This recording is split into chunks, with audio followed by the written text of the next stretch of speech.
Welcome in, guys, and I'm here to talk about the New York Jets 2024 season.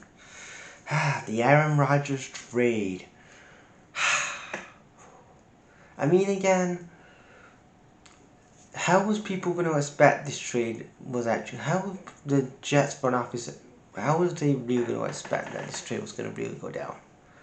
You was gaining Aaron Rodgers that was in his late 30s, early 40s. And Aaron Rodgers that was past his last good season was 2020 when he was the MVP. That was 4 years, 4 or 5. That was 5 years ago.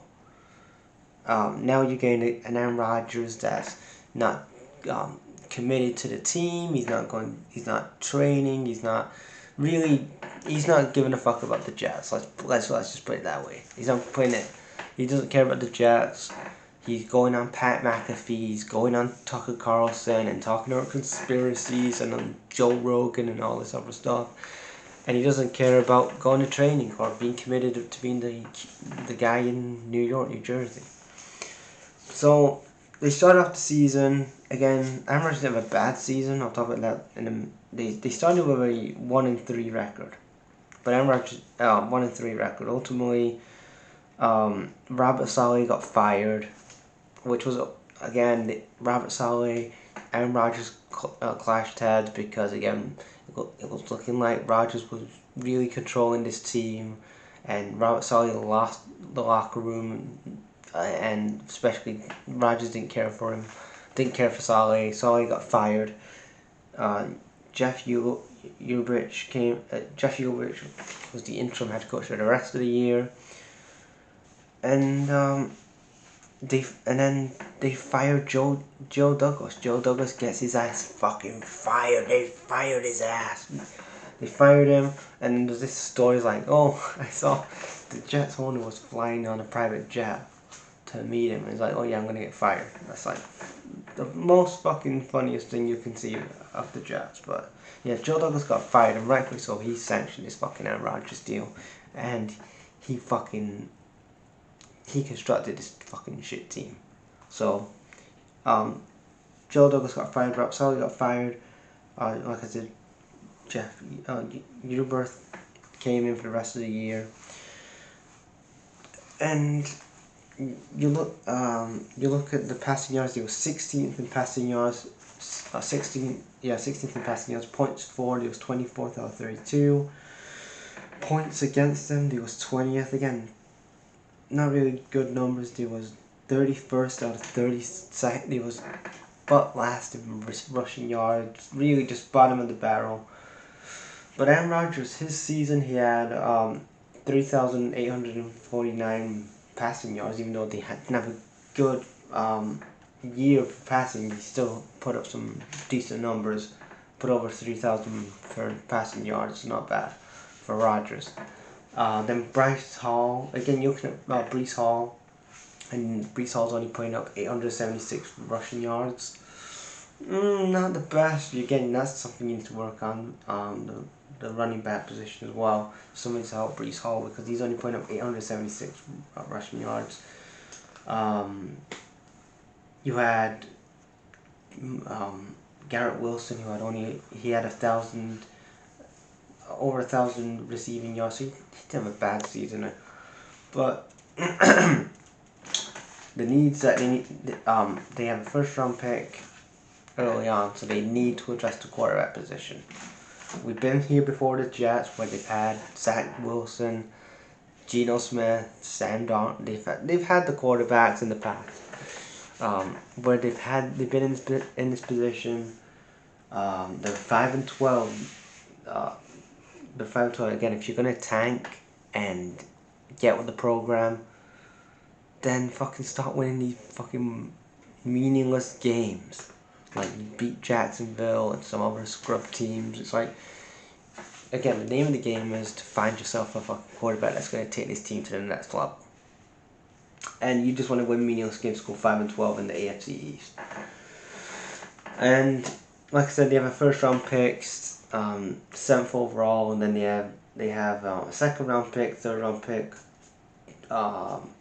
a 4th and 2 5th-round picks, 2 6th-round picks, and a 7th-round pick. So they have a couple of like places where they could find some additions, but they need to get themselves a quarterback, and they're at 7. I'm like, But again, unless they trade up with somebody like fucking Browns, like the Browns do a weird trade, like, oh yeah, we'll take 7th overall, and you can have number 2. I don't know, but they need a quarterback. And again, if a quarterback comes at 4, like say Cam Ward hasn't gone at 2 for the Browns, if the Jets trade at 4, and you have Cam Ward coming at 4, and the Jets, you get your guy quarterback in Cam Ward, or if Shedeur Sanders hasn't gone yet, which he probably will in the first pick, but if he doesn't go in the first pick, then you go for Shedeur Sanders. That's the guy I would go for. So you got Shedeur Sanders, or you trade up and you go for Shedeur Sanders, or you go for Cam Ward. That's only 2 guys you would trade up for. Don't trade up a 7th overall pick for a Travis Hunter. Again, if you're going to trade up for a quarterback. You know what I mean? So the needs, ultimately, like I said, they need a quarterback. They need an offensive tackle to protect the quarterback. They need a running back, need an edge, tight end. They got 26 million dead cap space, so it's not looking good. But again, Aaron Rodgers isn't there anymore, so that's gonna help a lot. That you're not gonna have to pay Aaron Rodgers now. Davante Adams, he got traded midway through the season. And I'm like, you should have traded Davante Adams in 2023. Like 2023, that would have been, as soon as Rodgers got to New York, you should have traded Davante Adams with him. They come as a package. But again, they did it midway through this season, and yeah, so Davante Adams, move him on, Rodgers is gone, move Davante Adams on, and that will free up some cap space going on. And then ultimately, in the offseason, they hired Darren Mogi. Darren Mogi comes in Darren Mogi comes in for he is the new GM for the Jets. He came from Denver, so he worked under George Patton. Great fucking move, guys. You know, George Patton did that fucking trade for Russell Wilson a number of years ago, from Seattle to Denver, and he was the assistant to George Patton, Darren Mowley. I don't know how to say his last name, but yeah, he's the new GM, and the new head coach is Aaron Glenn, former Lions defensive coordinator. Again, I'm happy for him, man, because you know he did some great things for us in Detroit. For the last couple of years, he's really structured our defense the last couple of years in Detroit. So I'm glad that Aaron Glenn got his first head coaching job. He's back at the Jets, where he was drafted at a number of years ago. He played for the Jets a number of years ago. He's back home with the Jets, and he's told Rodgers, he's like, look, if you want to stay, I run this team. You're not gonna fucking run this team. And Aaron Rodgers is gone, and Aaron Glenn is running his team, and I'm gonna see and it's gonna be an interesting season for the Jets. Especially, again, they're going for another defensive-minded head coach. Again, I like this hire with Aaron Glenn. It's a good hire that they've hired Aaron Glenn. But again, they're going for another defensive-minded head coach. They just fired a defensive-minded head coach in Robert Saleh, and then they're bringing in another defensive head coach in Aaron Glenn. It's just, again, they're going back to that well of defensive-minded head coaches again. But again, it's a good hire, so I'm not going to shit on it. But overall, that's my review on the New York Jets for 2024.